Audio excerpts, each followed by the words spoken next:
What's good, good brother? Let me talk to you. Yeah. Hey, Yeah. baby. Hey, somebody got some fire this morning. That's what I like to hear. We up. We active. Let's We get active, to it. baby. Let's cook up. Let's do it, man. Oh, you cooked up in the science lab. We're going to talk about that here in a second, y'all. Y'all make sure y'all stay tuned. We putting a pin in that thing. But hey, you good to go, man? How's your week? You ready for the weekend? We got some wrestling on Saturday. I'm excited. Yeah, man. I'm ready to go. Hopefully the Cowboys do what they need to do on Sunday. But Yeah, facts. Saturday's gonna be fun, man. We got Crown Jewel for all our fellow wrestling fans and those who are already in on the and new wrestling game, the podcast, the YouTube channel. Make sure y'all check that out. So it's gonna be fun, man. Bloodline, Roman Reigns, Cody Rhodes, Gunther. We can go down the list. It's gonna cook. It's a fire PLE. It's a fire PLE. But you started off saying hopefully the Cowboys can handle business over there in the A. Yeah. But it is looking real scary defensively with these injuries, man. I'm getting a bit concerned. Can you give us some updates on the injury report here, Pat, please? Man, getting a bit concerned. Well, so true. that means that you weren't before now. I want to drink what you were drinking. That's fair. You had 2 cups of what like a double cup situation. All right. So first and foremost, the jury duty is concluded for Brandon Aubrey. He is back at practice with his regular regimen, and I put a piece out on the .com last night, as a matter of fact. Make sure y'all check that out. Brandon Aubrey gave fantastic insight on the process and how he didn't think he'd get selected. He revealed that his sister-in-law is a district attorney, and he thought it was a conflict of interest and just the whole thing, and how, not only was he kicking after practice, it turns out that he went to a local facility. I think it was a high school, if I remember correctly. He and Brian Anger, and their kicks and their practice went into the dark hours. So he was saying Brian Anger couldn't really find the ball to put the spot down, and he had a hard time kicking the ball from the spot, but he was still making the field goals kind of almost in the dark. And I'm like, man, dude, how good you got to be to make field goals in the dark? Man, come on. So Brandon Aubrey is back. For those that were curious, the Fort Worth case that he was working on, the guy was found guilty and 65-year sentence, which Brandon Aubrey's longest field goal is 65 yards. There's no coincidence there. That's crazy. So he's been found 65-year sentence? You sure that's not the Cowboys fan sentence right now? I don't know, man. That feels like life without possibility of parole. But we in it together though. So we might as well beat out in the yard and start hitting these weights. But to your point, defensively, it's still not looking good, man. Jerron Bland still has not practiced. So he was activated from injured reserve because the deadline was Wednesday to either activate him or keep him on season-ending injured reserve. Obviously, they weren't going to do the latter because he will be good to go at some point, hopefully sooner than later. But as far as the Falcons are concerned, he's not trending toward plan for the Falcons. We'll see what that looks like today with Friday's practice and then Saturday's walkthrough. Same for Michael Parsons in that he wasn't ever on injured reserve, but he's trending toward missing his 4th game, which means technically he could have gone on injured reserve. But I mean, I'm not going to be naive and say, oh, well, you should have put him on injured reserve, because then the question was, what were they going to do with the roster spot? They're not signing anybody, man. Let's stop playing with ourselves. Let's see. So Micah and Jerron Bland, neither of them are working in the right direction. I talked to Kalen Carson yesterday. Kalen Carson is a curious situation because he was full participant.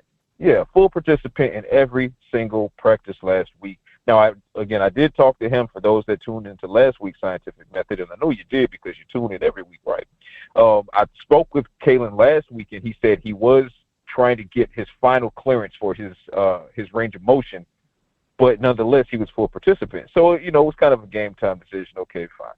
This week, I spoke with him yesterday. He's been a full participant 2 days in a row again, but I spoke with him yesterday. He was in better spirits, and he said that he nearly has his entire range of motion back. So that tells me that Kalen Carson should, fingers crossed, be on the field against the Falcons. But, take that with a grain of salt as well in the capacity of this is a rookie who's now missed several games, and he kind of had some struggles before he went down. So he will be trying to get rust off and everything, and you're going against the Falcons passing attack that just is not going to allow you to make mistakes. So not great, Bob. Not great, Bob. You're burying the lead here, bro. Trayvon Diggs has missed back-to-back practices. That's why I'm nervous. I did that on purpose.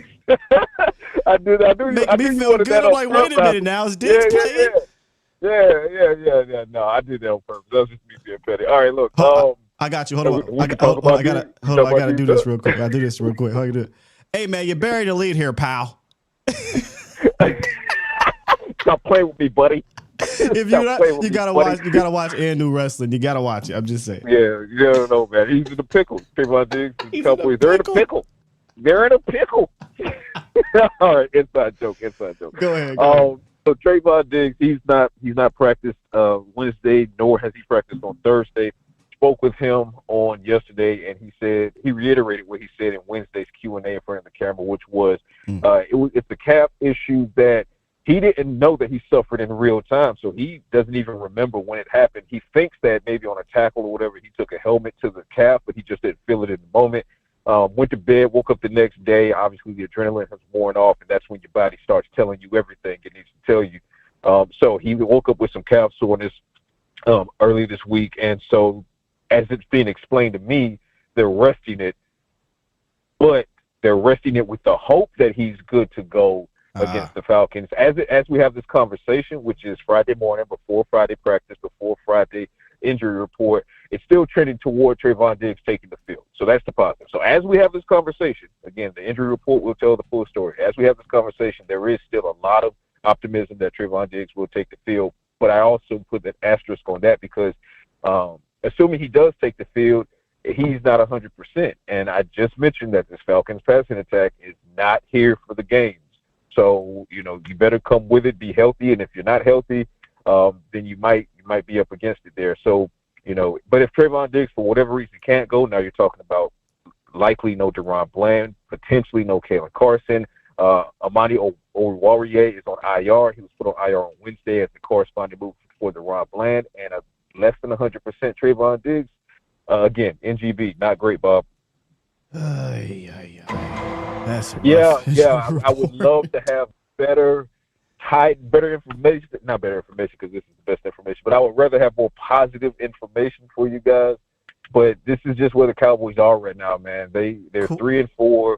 They're struggling to get things together on the field as far as execution is concerned, and they're not being helped by the injury report whatsoever. They are being decimated. So, they're just kind of biding their time, trying to find a win to kind of give them some opportunity, to stay alive in the NFC East for guys like Micah, Deron Bland, DeMarcus Lawrence to come back, Brandon Cooks on the offensive side. So they gotta figure out how to get this win in Atlanta. Bottom line, by any means necessary. Point blank period. You got Patrik Skywalker of DallasCowboys.com joining us every week normally for our scientific method. And what I love about the scientific method is that it kind of coincides with your science lab on .com. And it's so crazy because I talked about how like the run game conversation is shifting.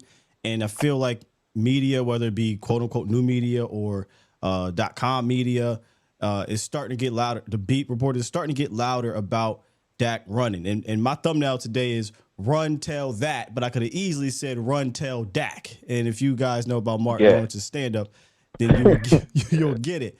But that's really where this conversation has turned, and rightfully so. And in your science lab, you don't got to give it all away, but kind of tell us why you think that, he needs to kind of up his running ability. Yeah, those that have followed me, especially on Twitter for, the past several years or any extended amount of time, I have been beating this freaking drum for a very long time. I was beating it pre-injury in 2020. I was beating it post-injury. And now it's the headline of the week. Yeah. But I've been here. So anybody who's just now tapping in, welcome to the party, I suppose, because No C has been wanting to see Dak Prescott become Mississippi State Dak ever since his days at Mississippi State. Like, he's not been that for Scott Linehan, Jason Garrett, Kellen Moore, and now he's not that for Brian Schottenheimer and Mike McCarthy. And what's disturbing is when you go check out this week's Science Lab on the .com, it's not even that he is consistent with how many times he's taking off and running as compared to last season, as compared to the season prior. This is the worst season on the ground for Dak Prescott.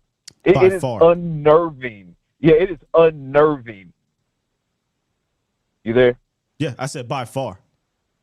Okay. No, I had a call come in. I was making sure I didn't lose you. It is unnerving what these numbers look like. Dak Prescott is currently on track to have 35 fewer rushing yards and 1 fewer touchdown over the course of a 17-game regular season this year than he did in 2020 when he played only 5 games. Jeez.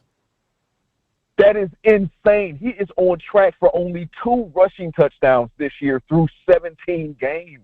What are we doing? What are we talking about? And I don't want to hear the things about, well, he's not Lamar Jackson. I don't want him to be Lamar Jackson. Is Patrick Mahomes Lamar Jackson on the ground? No. Patrick Mahomes is an improviser, though.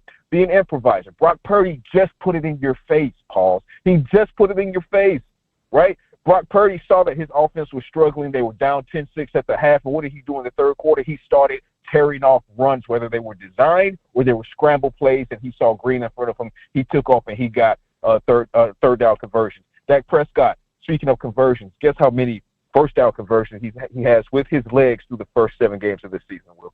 Yeah, it can't be a lot. He's only scrambled 10 times. And those are probably quarterback sneaks. Yes, 3. Huh? It's unacceptable. And he was asked the question. I was going to ask the question to him yesterday in front of the cameras, but I got beat to it by Ed Werder. So shouts out to Ed for asking the question. And shouts out to Dak for taking accountability with it.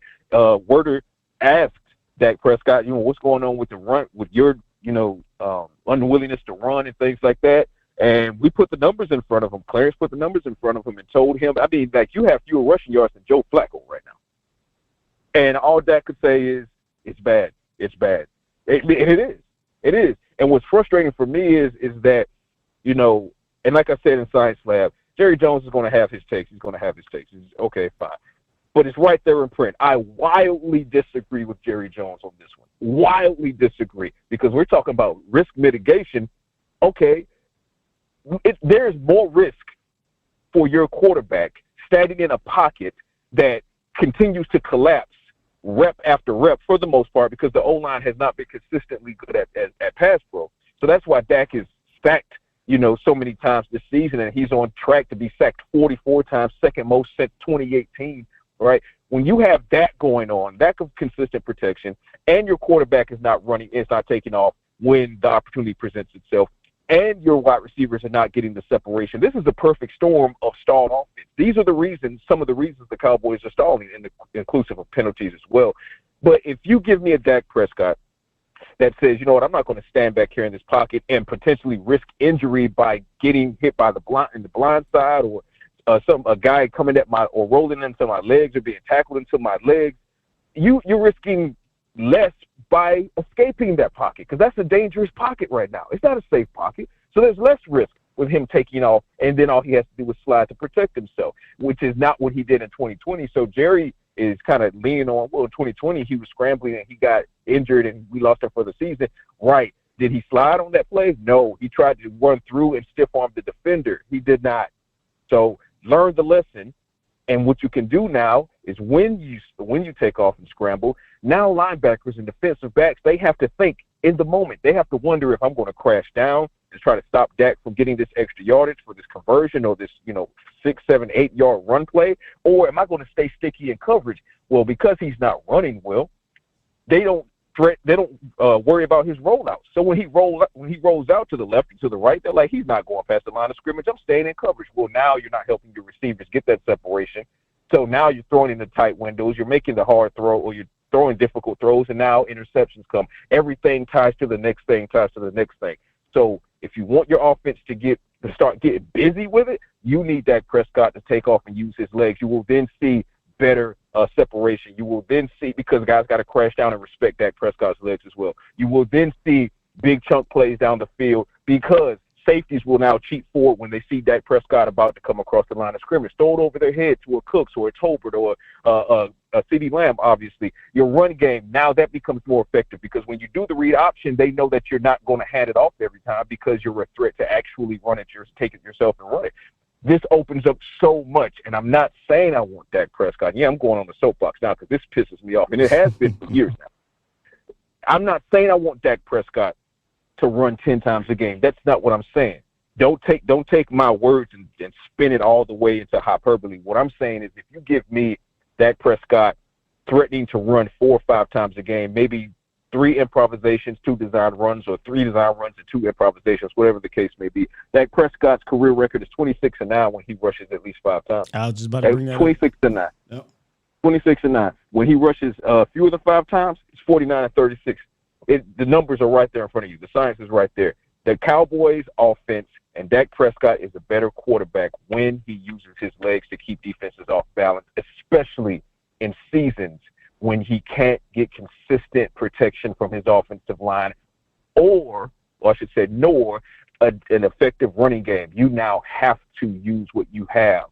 This Players Club, man. Use what you got to get what you want. Right? I'm going to hit you with the Ronnie Tricks line on this one. Use what you got to get what you want. It's an element of his game that made him one of those quarterbacks that can help you win ball games, and they're taking it away, or he's taking whatever it is. But we're going to actually talk more about this probably for the next 30 minutes or so. So y'all stay tuned to this. Hey, Pat, I know you got to get going here. You got your podcast coming up. Appreciate you for coming through as always, brother, and enjoy your weekend, fam. Yeah, man. Fun as always, man. Talk to y'all later. Salute.